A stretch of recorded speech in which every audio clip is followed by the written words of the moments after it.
Dinosaur যখন তাদের সবাইকে মারতে যাবে তখনই আবারও এন্ট্রি হয় বড় জায়ান্ট সাপ। সাপটা ডায়নোসরটিকে তুলে দূরে ছুঁড়ে মারে, আর আবার শুরু হয় সাপ আর ডায়নোসরের যুদ্ধ।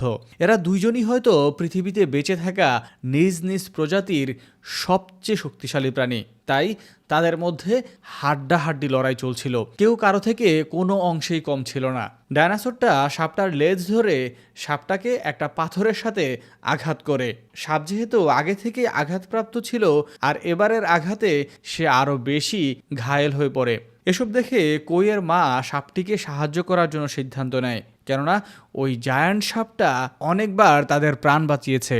এবার তাদের পালা সাপকে সাহায্য করা। কোইয়ের মা একটা এক্সপোজার ভর্তি বক্স নিয়ে আর্কিওলজিস্টকে বলে, আমি যখনই এই এক্সপোজার ভর্তি গাড়ি ডায়নোসরের কাছে নিয়ে এটা থেকে ঝাঁপ দিব, তখনই আপনি এই এক্সপোজার ব্লাস্ট করে দিবেন।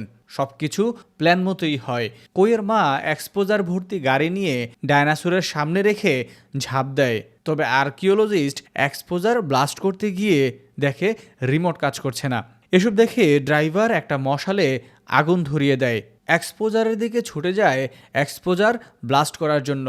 তবে পায়ে ব্যথা থাকায় সে এক্সপোজার পর্যন্ত পৌঁছাতে পারে না। এবার আর্কিওলজিস্টের নাতনি যখন ছুটে যেতে নেয়, তখন তার মাথায় একটা পাথর এসে পড়লে সেও সেখানে আঘাতপ্রাপ্ত হয়ে পড়ে যায়। সবশেষ আমাদের ছোট্ট কই নিজের আঘাতপ্রাপ্ত পা নিয়ে কোনো রকম খুঁড়িয়ে খুঁড়িয়ে মশালের কাছে যায়। যখনই এক্সপোজারের দিকে দৌড় দেয়, তখনই তার পায়ে থাকা সাপোর্টটা ভেঙে যায়। তার জন্য এবার দৌড়ানো তো দূর, উঠে দাঁড়ানোটাও মুশকিল হয়ে পড়ছিল। ছোট্ট কই তবুও নিজের সাহস হারায় না।